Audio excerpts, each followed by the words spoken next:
I am the Tofu Golem. Please enjoy the video. You start now, pop the hood and make sure the engine is cool.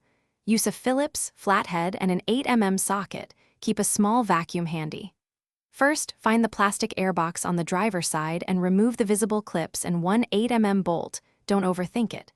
Once loose, unclip the mass airflow sensor connector gently so you avoid damage. As you work, keep parts organized. This prevents extra time later when reassembling and ensures a tight seal when you close the box. With the airbox open, lift the old filter straight up and out. You'll feel if something sticks.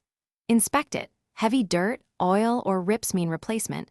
Light dust can be cleaned, but replace if unsure. Vacuum loose debris from the housing and wipe the sealing surface so the new filter sits flush. Make sure the arrow on the replacement filter points toward the engine. Correct orientation preserves airflow and prevents unfiltered air entry. Once seated, press the lid down to confirm the tabs align before reattaching fasteners. Press the airbox lid closed and fasten the clips and bolts snugly.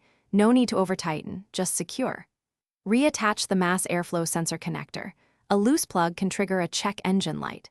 Start the engine and listen for whistling or unusual intake noise. If you hear anything, shut off and recheck the seal and filter orientation. If the check engine light remains, verify harness connections and inspect for vacuum leaks. One tip: a persistent light often indicates an unseated sensor connector or an improper. Thanks for watching. Consider subscribing if we helped you today.